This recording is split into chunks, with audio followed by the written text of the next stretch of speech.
My dear students, reactions of carboxylic acids में हम carboxylic acid undergo following types of reactions.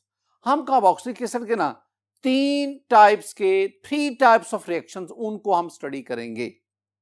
हम carboxylic acid के कौन कौन से रिएक्शन पढ़ेंगे, जरा देखिए इसमें। द रिएक्शन पहले जो हम पढ़ेंगे, the reactions in which hydrogen atom of the carboxylic group is involved. यानी पहले हम ऐसे रिएक्शंस पढ़ेंगे जिसमें कार्बोक्सिल ग्रुप का जो हाइड्रोजन है वो इन्वॉल्व है। यानी ये आपके पास आ गया carboxyl group C double bond और O और H। तो पहले जो ये कार्बोक्सिल ग्रुप आ गया, पहले जो हम कैटेगरी पढ़ेंगे उसमें कार्बोक्सिल ग्रुप का ये हाइड्रोजन एटम इन्वॉल्व होगा। ये हाइड्रोजन एटम का लॉस करेगा, जब लॉस करेगा as a proton it will act as an acid. यानी ये जो पहली टाइप की हम रिएक्शन स्टडी करेंगे ना, इसमें carboxylic acid they will act as an acid. इसमें कार्बोक्सिलिक एसिड बतौर एसिड के काम करेंगे। और आप जानते हैं एसिड की कुछ प्रॉपर्टीज, एसिड की आप प्रॉपर्टीज ये भी पढ़ते हैं कि एसिड बेस से रिएक्शन करता है, साल्ट बनता है। एसिड कार्बोनेट बाइकार्बोनेट से रिएक्शन करते हैं, सॉल्ट बनता है। एसिड मेटल के साथ रिएक्शन करते हैं, सॉल्ट बनता है। यानी दूसरे अल्फाज में मैं कह सकता हूं कि इन रिएक्शन में most there is involvement of salt formation. तो पहले जो types reactions of carboxylic acid हम स्टडी करेंगे वो जिनमें हाइड्रोजन एटम इन्वॉल्व है, जिनमें कार्बोक्सिलिक एसिड बतौर एसिड काम करते हैं और जिनमें मुख्तलिफ रिएजेंट से रिएक्शन करके ये साल्ट फॉर्मेशन करते हैं। दूसरी जो कैटेगरी हम कार्बोक्सिलिक एसिड की रिएक्शन स्टडी करेंगे वो है the reaction in which OH group is replaced by another group. जिनमें कार्बोक्सिल ग्रुप में जो OH ग्रुप है, हाइड्रोक्सिल ग्रुप है, उसको कोई और ग्रुप आके सब्स्टिट्यूट करेगा, रिप्लेस करेगा। यानी ये आपके पास स्टूडेंट, ये आपके पास है कार्बोक्सिल ग्रुप और ये O और H। अब हम क्या कहेंगे, हम कहेंगे जी ये जो कैटेगरी है रिएक्शंस की, इसमें ये OH ग्रुप जो है ना, ये यहां से जाएगा, इसकी जगह के और ग्रुप आएगा। जो और ग्रुप आ सकता है उसमें हेलाइड ग्रुप हो सकता है, उसमें OR ग्रुप एल्कोक्सी ग्रुप हो सकता है, उसमें NH2 ग्रुप हो सकता है। इनमें से यही हम तीन ही रिएक्शंस पढ़ेंगे। इनमें से कोई एक ग्रुप आएगा, वो इसमें से OH को रिप्लेस करेगा। जब OH जाएगा तो ये OH नेगेटिव की शक्ल में, और जब ये भी आते हैं तो ये बतौर न्यूक्लियोफाइल आते हैं। तो जब कोई न्यूक्लियोफाइल दूसरे न्यूक्लियोफाइल को सब्स्टिट्यूट करता है, such a reaction is called SN reaction, nucleophilic substitution reaction. तो ये जो दूसरी कैटेगरी है, these are actually the nucleophilic substitution reactions. ये बहुत इंपॉर्टेंट है एग्जामिनेशन पॉइंट ऑफ व्यू से, हम इन रिएक्शंस को भी स्टडी करेंगे। नंबर 3 पे the reactions involving hydroxyl group, I mean the reactions involving carboxylic group. ये मैं यहां पे इसको carboxylic group as a whole. यानी अब हम कैटेगरी क्या पढ़ेंगे, ऐसे रिएक्शन जिसमें ये कार्बोक्सिलिक ग्रुप मुकम्मल तौर पर रिएक्शन में इन्वॉल्व होता है। स्टूडेंट, आज के इस लेक्चर में मैं इन तीनों कैटेगरीज में से ये जो पहली कैटेगरी है जिसमें कार्बोक्सिलिक एसिड का हाइड्रोजन एटम इन्वॉल्व होता है, मैं इसको डिस्कस करने चाह रहा हूं। जी स्टूडेंट, हमारे पास पहली कैटेगरी क्या है, reactions involving hydrogen atom of carboxyl group. इन ऐसे रिएक्शन जिसमें कार्बोक्सिल ग्रुप का हाइड्रोजन एटम इन्वॉल्व। पहले कुछ बातें, important points my dear student. a carboxylic acid, this one is a carboxylic acid, may dissociate in water। जब आप इसको वाटर में डिसॉल्व करते हैं, it will dissociate to give a proton and a carboxylate ion। जब ये water में dissociate होगा, ये दोनों इलेक्ट्रॉन जो हैं ये ऑक्सीजन के पास चले गए, हाइड्रोजन प्रोटॉन बनकर यहां से रिलीज हुआ, H पॉजिटिव ये बना, और ये इसके ऊपर ये नेगेटिव, ये आपके पास R C double bond O negative. Student ये वाला जो है ना, this one is called carboxylate ion and this one is called hydrogen ion, या this one is called proton. हम इसे हाइड्रोजन आयन भी कहते हैं, हाइड्रोजन आयन। अब आप जानते हैं कि वो स्पीशी जो प्रोटॉन डोनर हो, जो प्रोटॉन दे, वो एसिड कहलाती है। तो इसका मतलब है कि this carboxylic acid act as an acid because it furnish proton when dissolve in water. जब आप इसको पानी में डालेंगे तो ये प्रोटॉन देता है। प्रोटॉन देने की वजह से this one is called an acid. Yes, एक बात याद रखना, ये जो कार्बोक्सिलेट आयन है, जितना ये ज्यादा स्टेबल होगा, ये बात बुनियादी है, जितना ये ज्यादा स्टेबल होगा उतना ये रिएक्शन फॉरवर्ड जाएगा, और जितना ये रिएक्शन फॉरवर्ड जाएगा उतना ये ज्यादा प्रोटॉन देगा, और वो एसिड जो जितने ज्यादा प्रोटॉन देगा, जो जितना ज्यादा आयोनाइज होगा, वो स्ट्रॉन्ग एसिड होगा। एक और बात स्टूडेंट, ये पॉइंट जरा पहले सुनिएगा, फिर मैं इसकी वजाहत करता हूं। लिखा हुआ है कि although carboxylic acid are not strong as most mineral acid. ये जो कार्बोक्सिलिक एसिड है ना, these are called organic acids. Carboxylic acid ये ऑर्गेनिक एसिड है, ये मिनरल एसिड की तरह बहुत ज्यादा स्ट्रॉन्ग एसिड नहीं है। मैंने क्या कहा? Carboxylic acid are also called the organic acids, और ये जो मिनरल एसिड है इनकी तरह ये स्ट्रॉन्ग नहीं है। मैं कुछ वैल्यूज आपके सामने लाता हूं। माय डियर स्टूडेंट, याद रखना कि आज मैं ना एसिडिक स्ट्रेंथ को पीकेए के लिहाज से डिफाइन करूंगा। तो आप जानते हैं कि स्ट्रेंथ ऑफ एन एसिड यानी acidic strength inversely proportional to pK. जितनी पीके वैल्यू कम होगी उतनी एसिडिक स्ट्रेंथ ज्यादा होगी, उतनी एसिडिटी ज्यादा होगी। ये बात ज़हन में बिठानी।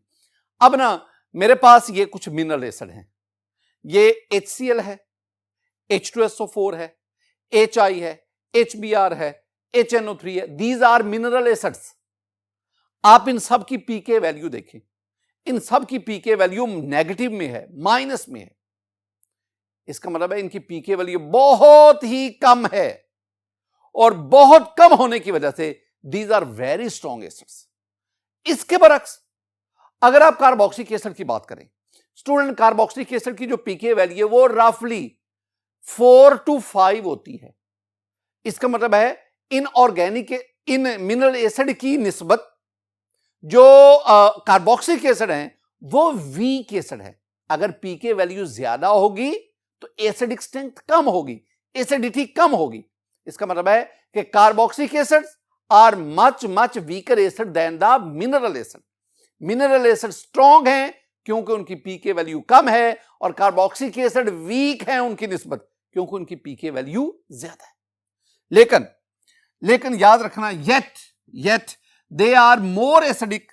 ये जो कार्बोक्सिलिक एसिड है, carboxylic acids are more acidic than water and alcohols. लेकिन वाटर और अल्कोहल की निस्बत, अब वाटर की पीके आपको पता है कि वाटर की जो पीके वैल्यू है वो 15.7 है। मैं एसिटिक एसिड की बात करता हूं ना, CH3COOH acetic acid. Acetic acid की जो पीके वैल्यू स्टूडेंट है ना, पीके वैल्यू वो आपके पास है 4.74। इसका मतलब है एसिटिक एसिड की पीके वैल्यू 4.74 बहुत कम है। वाटर की पीके वैल्यू, वाटर की मैं बता रहा हूं 15.7 है, ज्यादा है। जिसकी पीके वैल्यू ज्यादा है वो वीक एसिड है, जिसकी पीके वैल्यू कम है वो स्ट्रॉन्ग एसिड है। इस तरह आप अल्कोहल्स की बात करो, अल्कोहल्स की जो पीके वैल्यू है ना अल्कोहल्स की वो 16 to 18 है, वाटर से भी कम है। जितनी की पीके वैल्यू कम होगी उतनी उसकी जितनी पीके वैल्यू कम होगी उतनी एसिडिटी ज्यादा होगी, और जितनी पीके वैल्यू ज्यादा होगी उतनी एसिडिटी कम होगी। मैं एक बात आपको बताता चलो स्टूडेंट, ये जो मैंने आपके साथ ये जो डाटा शेयर किया ना, एसिटिक एसिड की पीके वैल्यू, अल्कोहल्स की पीके वैल्यू, ये हमें क्या बताती है? ये हमें बताती है कि acetic acid is 10⁻11 times as strong acid as most of the acidic alcohol. ज्यादातर एसिडिक अल्कोहल से एसिटिक एसिड की जो एसिडिक स्ट्रेंथ है, जो एसिडिटी है, वो 10⁻11 टाइम्स ज्यादा है। लेकिन ये जो एसिटिक एसिड हैं, ये जो कार्बोक्सिलिक एसिड्स हैं, ये मिनरल एसिड से वीक एसिड्स होते हैं। माय डियर स्टूडेंट, मैं ना आगे मजीद पढ़ाने से पहले ना कोई 4-5 बहुत इंपॉर्टेंट पॉइंट्स आपके साथ शेयर करना चाहता हूं।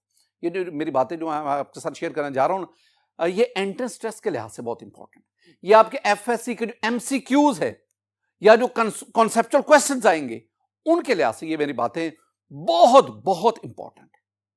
पहली बात, माय डियर स्टूडेंट, आप ना ये एलिफेटिक मोनोकार्बोक्सिलिक एसिड लेना, ये सिंपल जो कार्बोक्सिलिक एसिड है, ये आपके पास फॉर्मिक एसिड है, एस्टिक एसिड है, प्रोपाइनिक एसिड है, butyric, valeric, caproic and so on.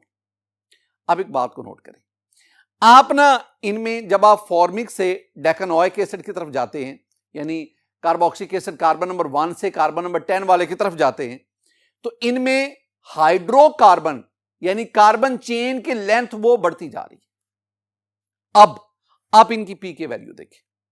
Formic acid की पी के वैल्यू 3.75, एस्टिक एसिड की पी के वैल्यू 4.75, यानी फॉर्मिक से जब आप एस्टिक एसिड की तरफ आते हैं तो पी के वैल्यू बढ़ रही है। पी के वैल्यू बढ़ने का मतलब है एसिडिटी कम हो रही है। आप प्रोपाइनिक एसिड की तरफ आए, पी के वैल्यू और बढ़ गई 4.87। इसका मतलब क्या हुआ कि जैसे जैसे इन कार्बोक्सिलिक एसिड में आप ऊपर से नीचे आते हैं, कार्बन चेन की लेंथ बढ़ती है, पीके वैल्यू बढ़ती है, लेकिन एसिडिटी कम होती है। ये सेंटेंस आपने जेहन में क्या रखना है? पहली बात जो आपने जेहन में बिठानी वो ये है कि आप सेंटेंस जेहन रखेंगे, as the hydrocarbon as the carbon chain length increases in carboxylic acid the acidity decreases. तो एसिडिटी कम होती है। दूसरी बात जो आज की मैंने आपको बतानी, very important, my dear student, जरा गौर से देखें। मेरे पास ना ये कार्बोक्सिलिक ग्रुप है, इसके साथ ये carbon, this one is called alpha carbon. अब मैं ना एसिटिक एसिड की बात करता हूं। एसिटिक एसिड में इस अल्फा कार्बन पर 3 हाइड्रोजन है, 3 हाइड्रोजन। ये अल्फा कार्बन इंपॉर्टेंट है, और अल्फा कार्बन पर जो सब्स्टिट्यूएंट आएगा उस सब्स्टिट्यूएंट की नेचर इंपॉर्टेंट है। अब जरा गौर से देखो, ये मेरे पास एसिटिक एसिड है, इसकी पी के वैल्यू देख लो 4.75। अब मैं काम क्या करता हूं, मैं ना एसिटिक एसिड में ये जो अल्फा कार्बन जिस पर 3 हाइड्रोजन थे, मैं एक हाइड्रोजन की जगह पे क्लोरीन ले आता हूं। You know, chlorine is electron withdrawing group. Chlorine एक हेलो ग्रुप है, ये हाईली इलेक्ट्रोनेगेटिव एटम है, और हाईली इलेक्ट्रोनेगेटिव एटम होने की वजह से ये इलेक्ट्रॉन अपनी तरफ अट्रैक्ट करता है। अब जब ये आपके पास बना क्लोरो एसिटिक एसिड, ये आपके पास बना, माय डियर स्टूडेंट, आप इसकी पी के वैल्यू देखिए, इसकी पी के वैल्यू एसिटिक एसिड से कम होगी, बहुत कम होगी। अब अगला काम करें, आप ना अल्फा कार्बन पर 2 क्लोरीन ले आए, डाइक्लोरो एसिटिक एसिड बन गया। माय डियर स्टूडेंट, पी के वैल्यू और कम हो गई। आप एक और क्लोरीन ले आए, ट्राइक्लोरो एसिटिक एसिड है, इसका मतलब क्या, और पी के वैल्यू और कम होगी। ये हमें क्या बता रहा है?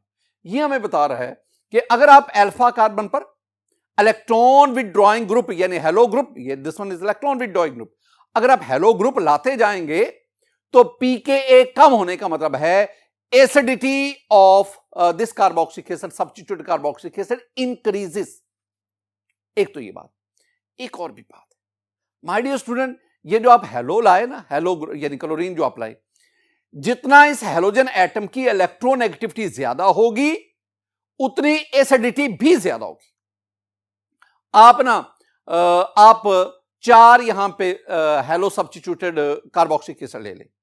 पहले में आप क्लोरीन ले लें यानी क्लोरो एसिटिक एसिड, सॉरी, पहले में आप फ्लोरीन ले लें, fluoro acetic acid, chloro acetic acid, bromo acetic acid, iodo acetic acid. आपने चारों हेलोजन 1 बाय 1 आपने अल्फा कार्बन पर ले लिए। अब आप इनकी ना पी के वैल्यू देखें, तो जिस केस में फ्लोरीन है वहां के पी के वैल्यू सबसे कम है, क्लोरीन में ज्यादा, ब्रोमीन में उससे ज्यादा, और आयोडीन में इन चारों केसेस में ज्यादा। यह बात आपके पास क्या पहुंची? ये पहुंची कि अगर अल्फा कार्बन पर हाईली इलेक्ट्रोनेगेटिव एटम अटैच होगा, जिसकी इलेक्ट्रॉन विड्रॉइंग पावर ज्यादा होगी, तो वो ज्यादा एसिडिटी का बायस बनेगा। एक और point student, that is also very very important. और वो क्या है, पहले एक बात को सुने, जितना आप हेलो ग्रुप से, जितना आप कार्बोक्सिल ग्रुप से दूर जाते जाएंगे, यानी अगर आप electron withdrawing group carboxyl group से जितना दूर लगाएंगे, उतनी एसिडिटी कम होगी, और इलेक्ट्रॉन विड्रॉइंग ग्रुप जितना कार्बोक्सिल ग्रुप के करीब आता जाएगा, उतनी एसिडिटी बढ़ती जाएगी। मैं आप कंपैरिजन करो, आपके पास ना ये 4 क्लोरो ब्यूटानोइक एसिड है, इसकी pK value 3 chloro butanoic acid, 2 chloro butanoic acid. अब इन तीनों केसेस में क्या है, पहले आपने क्लोरीन को दूर लिया 4 क्लोरो में, 3 क्लोरो में क्लोरीन करीब आ गया कार्बोक्सिल ग्रुप के, और 2 क्लोरो में क्लोरीन मजीद कार्बोक्सिल ग्रुप के करीब आ गया, अल्फा कार्बन पे आ गया। इसका मतलब क्या हुआ कि जितना इलेक्ट्रॉन विड्रॉइंग ग्रुप, यानी chlorine atom electron withdrawing group जितना कार्बोक्सिल ग्रुप के करीब आता जाएगा, उतनी एसिडिटी बढ़ती जाएगी, और ये पीके वैल्यू आपको कन्विंस कर रही है। स्टूडेंट ये कुछ इंपॉर्टेंट, मैं आपसे एक क्वेश्चन पूछता हूं जरा student, this one is the benzoic acid, you know benzoic acid, this one is a carboxylic acid, साफ ज़ाहिर है it show the acidic nature, ये एसिडिटी शो करेगा। अच्छा, अगर आप बेंजोइक एसिड के ऊपर इलेक्ट्रॉन विड्रॉइंग ग्रुप लगा देंगे, ये आप पहले बेंजोइक एसिड की पीके देखो ना, अब आप इसके ऊपर ना नाइट्रो ग्रुप लगा दें, this nitro group is electron withdrawing group. अब नाइट्रो ग्रुप के आने से इसकी पीके वैल्यू कम हो गई, पीके कम होने का मतलब है अब इसकी एसिडिटी बढ़ गई। लेकिन इसके बरक्स अगर आप इसके ऊपर मिथॉक्सी ग्रुप ले आते, methoxy group is electron donating group. अब मिथॉक्सी ग्रुप इलेक्ट्रॉन विड्रॉइंग नहीं, डोनेटिंग है। डोनेटिंग ग्रुप अगर आएगा तो ये इसकी एसिडिटी को कम करेगा, पीके बढ़ाएगा। ये बात ज़हन में बिठा। मेरे आपसे एक क्वेश्चन है, मेरा क्वेश्चन है कि which of the following compound is more acidic.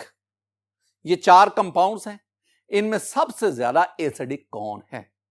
आपके पास है ऑप्शन ए पे बेंजोइक एसिड, बी पे आर्थो नाइट्रो बेंजोइक एसिड, सी पे मेटा नाइट्रो बेंजोइक एसिड, और डी पे पैरा नाइट्रो बेंजोइक एसिड। इन चारों में एसिडिक स्ट्रेंथ किसकी सबसे ज्यादा है, बताएंगे? मैं आपको ना एक हिंट दे देता हूं, वो तो काम ही मैं आपका आसान कर दूंगा ना। मैं आपको इन चारों की पीके वैल्यू बता रहा हूं, ये इनकी पीके वैल्यू है। जरा बता सकते हैं पीके वैल्यू को देख के क्या बता सकते हैं इनमें एसिडिक स्ट्रेंथ किसकी सबसे ज्यादा है? डेफिनेटली उसकी ज्यादा है जिसकी पीके वैल्यू सबसे कम। माय डियर स्टूडेंट, ये कुछ पॉइंट्स थे जो मैंने आपके साथ शेयर किए, और ये बहुत वैल्यूएबल वेरी इंपॉर्टेंट पॉइंट्स हैं exam entrance test point of view से। आगे बढ़ते हैं स्टूडेंट, मैं ना acidic reaction of carboxylic acid आपके साथ शेयर कर रहा हूं। पहला है रिएक्शन विद बेसिस। आपने एक एसिड की प्रॉपर्टी पढ़ी है, एसिड की प्रॉपर्टी क्या है कि acid plus base it gives a salt plus water. यानी हमने क्या पढ़ा है कि N acid when reacts with a base it gives salt and water. Carboxylic acid भी क्या ऐसा करते हैं? मैं ना कार्बोक्सिलिक एसिड का रिएक्शन कुछ बेसिस से करवाता हूं। मसलन मैं लेता हूं sodium hydroxide, this one is a base, potassium hydroxide, this one is a base, and many more. मैं किसी इनमें से बेस का इससे रिएक्शन, मैं कार्बोक्सिलिक एसिड में से एसिटिक एसिड लेता हूं, सोडियम हाइड्रोक्साइड से रिएक्शन करवाऊंगा। स्टूडेंट देखें, ये प्रोटॉन देगा, बेस OH देगा, वाटर निकल गया, और ये सोडियम इसके साथ आ जाएगा, तो आपके पास ये बनेगा CH3 COONA plus minus plus water. Student this one is sodium acetate. क्या नाम है इसका? Sodium acetate, and this sodium acetate is a salt. यानी आपके पास ये है एसिड, ये है बेस, ये आपके पास बना salt, and it's name is sodium acetate, and you have water. ये पहला रिएक्शन था कार्बोक्सिलिक एसिड का बेस के साथ। अब दूसरे रिएक्शन की तरफ बढ़ते हैं। माय डियर स्टूडेंट, दूसरे रिएक्शन में कार्बोक्सिलिक एसिड का रिएक्शंस हैं कार्बोनेट एंड बाइकार्बोनेट। मेरे पास ये carbonate, this one is sodium carbonate, sodium carbonate. मैं इसका रिएक्शन करवाता हूं एसिटिक एसिड के साथ। माय डियर स्टूडेंट, मैं यहां 2 लेता हूं ताकि इसको बैलेंस कर सकूं। तो मेरे पास बनेगा CH3 COONA प्लस माइनस, ये 2 बनेंगे। This one is sodium, SOD का मतलब होता है sodium acetate, and this one is a salt plus आपके पास ये कार्बन डाइऑक्साइड गैस इवॉल्व होगी CO2 प्लस वाटर, ये रिएक्शन। यानी इसमें ये कार्बन डाइऑक्साइड, जब मैं एरो ऊपर की तरफ शो करता हूं इसका मतलब है ये गैस इवॉल्व हो रही है। इसका मतलब क्या हुआ कि जब ये कार्बोक्सिलिक एसिड जो एसिटिक एसिड है ये कार्बोनेट से रिएक्शन करेगा, कार्बोनेट सोडियम कार्बोनेट जब रिएक्शन करेगा you will have a salt, और साथ आपके कार्बन डाइऑक्साइड गैस इवॉल्व होगी विद एफिरेसेंस, ये इवॉल्व होगी। इसका इवॉल्व होना बताता है कि ये जो आपने कंपाउंड लिया है ना, this compound is an acid, क्योंकि एसिड की प्रॉपर्टी में ये शामिल है कि जब कोई एसिड कार्बोनेट से रिएक्शन करता है तो ये कार्बन डाइऑक्साइड गैस इवॉल्व करता है। तो यहां कार्बन डाइऑक्साइड गैस जो है वो इवॉल्व, बिल्कुल इसी तरह ये था sodium carbonate, and this one is sodium bicarbonate, bicarbonate. My dear student, आप इसे ना सोडियम हाइड्रोजन कार्बोनेट भी कहते हैं। पहले कार्बोनेट, अब क्या आ गया बाइकार्बोनेट। रिएक्शन किसके साथ? रिएक्शन कार्बोक्सिलिक एसिड के साथ। रिएक्शन जब होगा तो स्टूडेंट वही चीजें बनेंगी। आपके पास हासिल होगा CH3 COONA, this one is called sodium acetate, और मैंने क्या कहा कि this one is a salt, ये सॉल्ट है, plus carbon dioxide gas evolve होगी और साथ वाटर, यानी वही रिएक्टेंट वही प्रोडक्ट है जो ऊपर वाले। आपने यहां पे समझना क्या, समझना यह है कि जब कार्बोक्सिलिक एसिड सोडियम का कार्बोनेट या बाइकार्बोनेट के साथ रिएक्शन करेगा, जब कोई एसिड, ये एसिड है, जब कोई एसिड कार्बोनेट या बाइकार्बोनेट के साथ रिएक्शन करेगा वो कार्बन डाइऑक्साइड गैस इवॉल्व करेगा। This one is also basic property of an acid, और यही प्रॉपर्टी यहां पे कार्बोक्सिलिक एसिड भी पूरी कर रहा है। ये जो मैंने 2 रिएक्शन आपके सामने लिखे ना, बहुत इंपॉर्टेंट पॉइंट, ये दोनों रिएक्शन जो है ना, these are used as a test for detection of carboxylic acids, यानी ये कार्बोक्सिलिक एसिड की डिटेक्शन के लिए बतौर टेस्ट इस्तेमाल होते हैं। ये बात याद रखनी है। Carboxylic acids are organic acids, उनकी डिटेक्शन के लिए आप ये टेस्ट करते हैं। हम आगे बढ़ते हैं। रिएक्शंस विद मेटल्स, एक और अहम पॉइंट, मैं ना कुछ रिएक्टिव मेटल्स की बात करता हूं। Student we have a few reactive metal student आपके पास ना हैं, आप ले लो sodium, potassium, calcium, magnesium, zinc वगैरह वगैरह, दीज आर रिएक्टिव मेटल्स। तो कार्बोक्सिलिक एसिड इन रिएक्टिव मेटल्स के साथ रिएक्ट करके हाइड्रोजन गैस इवॉल्व करता है, हाइड्रोजन गैस। तो देखो आपके पास ये आ गया CH3, ये भी 2 लेना पड़ेगा और ये भी 2 लेना पड़ेगा। CH3 COONA, सोडियम एसीटेट, बार बार लिख रहा हूं, this sodium acetate, this sodium acetate is a salt plus H2 hydrogen. ये जब आप 2 लेते हैं ना, 2, इस 2 में ये साफ ज़ाहिर है कि हाइड्रोजन भी 2 होंगे, वो दोनों हाइड्रोजन आपस में मिलकर H2 बना देंगे। ये यहां से निकल जाएगा, इसकी जगह पे ये सोडियम आ जाएगा, ये इस तरह, ये इतना हिस्सा मिलकर क्या बना देगा सोडियम। और ये जो H2 है इसका साथ ये मैं एरो शो कर रहा हूं। आप स्टूडेंट बताएंगे ये एरो बताता है कि ये हाइड्रोजन गैस और ये यहां से इवॉल्व। ये मैंने स्टूडेंट आपको 3 मुख्तलिफ किस्म के रिएक्शन बताए। मैंने आपको रिएक्शन पढ़ाया बेस के साथ, कार्बोक्सिलिक एसिड का बेस के साथ, इसमें सॉल्ट बना। मैंने आपको रिएक्शन बताया कार्बोक्सिलिक एसिड का कार्बोनेट बाइकार्बोनेट के साथ, इसमें भी सॉल्ट बना। मैंने आपको रिएक्शन बताया कार्बोक्सिलिक एसिड का मेटल के साथ, इसमें भी क्या बना, सॉल्ट बना। लेकिन सॉल्ट के साथ साथ जो दीगर चीजें बन रही हैं, जो दीगर प्रोडक्ट्स हैं, उनको भी ज़हन में रखें। और वो इंपॉर्टेंट क्या है, कार्बोनेट और बाइकार्बोनेट के साथ जब रिएक्शन होगा तो कार्बन डाइऑक्साइड गैस बनेगी, और जब मेटल के साथ कोई ऐसा रिएक्शन करता है तो hydrogen gas evolve. My dear student, ये जो मैंने आपको रिएक्शन बताए हैं ना, मैं आपको ये एक्सपेरिमेंटली भी समझाता हूं, जरा देखिए। माय डियर स्टूडेंट, मेरे पास ना ये 4 राउंड बॉटम फ्लास्क हैं, ये बड़े साइज की आरबीएफ राउंड बॉटम फ्लास्क, ये 4। पहले इनमें ना आप पानी ले लें, तो थोड़ा थोड़ा इसमें पानी ले लें। अब आपने काम क्या करना है, आपने ये जो पहली आरबीएफ है ना, राउंड बॉटम फ्लास्क है, आपने इसमें थोड़ी सी मिकदार में सोडियम कार्बोनेट डालना है। ये सोडियम कार्बोनेट आपने डाल दिया। ये जो सेकंड वन है, आपने इसमें सोडियम बाइकार्बोनेट डालना है। अब ये जो थर्ड वन है, इसमें आपने सोडियम हाइड्रोक्साइड, जो आपके पास सॉलिड फॉर्म में है, आपने इसमें सोडियम हाइड्रोक्साइड को लेना है। और ये जो फोर्थ वन है, इस राउंड बॉटम फ्लास्क में स्टूडेंट आपने मैग्नीशियम मेटल, उसकी थोड़ी सी मिकदार आपने इसमें डाल दी। अब आपने काम क्या करना है, आपने इनमें ये स्टिरर की मदद से, पहली और दूसरी जो फ्लास्क में स्टिरर की मदद से तो अच्छी तरह हिला लें। इसमें भी आपने सोडियम हाइड्रोक्साइड, इसको वाटर के अंदर मिक्स करना है। और ये लास्ट वाली जिसमें आपने मैग्नीशियम को पानी में डाले, इसको भी आप अच्छी तरह हिला लें। ये अब आपके पास ये 4 मुख्तलिफ कंपाउंड्स के एक्वस सोल्यूशन बन गए। अब ये अपना इस बीकर में आप एसिटिक एसिड ले लें, जो कि कार्बोक्सिलिक एसिड है, और कार्बोक्सिलिक एसिड फैमिली का ये रिप्रेजेंटेटिव है। अच्छा, अब आपने एसिटिक एसिड का मजीद इस्तेमाल से पहले काम करना है। आपने एक बीकर में ये पानी ले लेना है, ये एक आप ट्यूब लेंगे, रबर ट्यूब, आप इसका एक हिस्सा पानी में डालेंगे, दूसरा हिस्सा कॉर्क की मदद से ये पहली आरबीएस इसमें आप फिट करेंगे। लेकिन उससे पहले आप क्या कर रहे हैं, आप ना ये जो पहला जो एक्वस सॉल्यूशन सोडियम कार्बोनेट है, round bottom flask aqueous solution, इसमें आपने थोड़ी सी मिकदार में एसिटिक एसिड को ऐड करना है। जब आप ऐड करेंगे, अब देखें ये वाटर में से बबल्स आउट हो रहे। क्यों? ये क्या है? This one is carbon dioxide. इसका मतलब है एसिटिक एसिड ने सोडियम कार्बोनेट से रिएक्शन किया।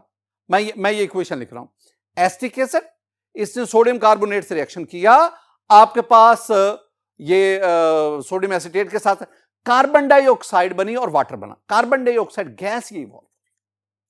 यही काम आप एसिटिक एसिड की थोड़ी सी मिकदार ये सेकंड राउंड बॉटम फ्लास्क जिसमें एक्वस सॉल्यूशन सोडियम बाइकार्बोनेट है, इसमें आप ऐड करें।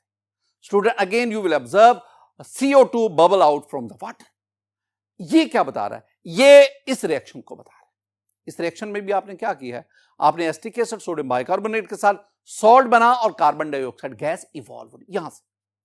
अब ये जो तीसरी राउंड बॉटम फ्लास्क जिसमें आपने एक्वस सॉल्यूशन सोडियम हाइड्रोक्साइड लिया हुआ है, आप इसमें एसिटिक एसिड डालें। जब आप डालेंगे, किसी किस्म की कोई कार्बन डाइऑक्साइड गैस इवॉल्व नहीं हुई। क्योंकि रिएक्शन क्या है, acetic acid plus NaOH after reaction salt plus water, यहां तो कोई गैस इवॉल्व हो ही नहीं रही। ये लास्ट वन जिसमें आपने मैग्नीशियम को वाटर में डिसॉल्व किया हुआ। अब आपने काम क्या करना है, आप इसमें एसिटिक एसिड की थोड़ी सी मिकदार डालें। स्टूडेंट देखें, ये वाटर में से ये बबल्स मार रहे हैं, क्या ये कार्बन डाइऑक्साइड है? आंसर है नो, ये कार्बन डाइऑक्साइड नहीं है। ये क्या है? ये हाइड्रोजन गैस है। लुक एट दिस इक्वेशन, आपने एसिटिक एसिड प्लस मैग्नीशियम, आपके पास ये सॉल्ट बना और साथ ही साथ H2 गैस इवॉल्व। ये मैंने आपको वेरियस रिएक्शन जो बताए हैं my dear student, these reaction confirms that carboxylic acid behaves as an acid, और इन तमाम रिएक्शंस में कार्बोक्सिलिक एसिड का H इन्वॉल्व होता है। माय डियर स्टूडेंट, आज के इस लेक्चर में हमने कार्बोक्सिलिक एसिड के रिएक्शंस का आगाज किया। हम कार्बोक्सिलिक एसिड के 3 तरह के रिएक्शन स्टडी करेंगे। उसमें जो पहली टाइप्स है, आज हम उसको डिटेल से डिस्कस करेंगे। मेरी दुआ है कि अल्लाह ताला आप पर अपना फजल फरमाए, अल्लाह ताला आप पर अपना करम फरमाए। अस्सलामु अलैकुम व रहमतुल्लाह।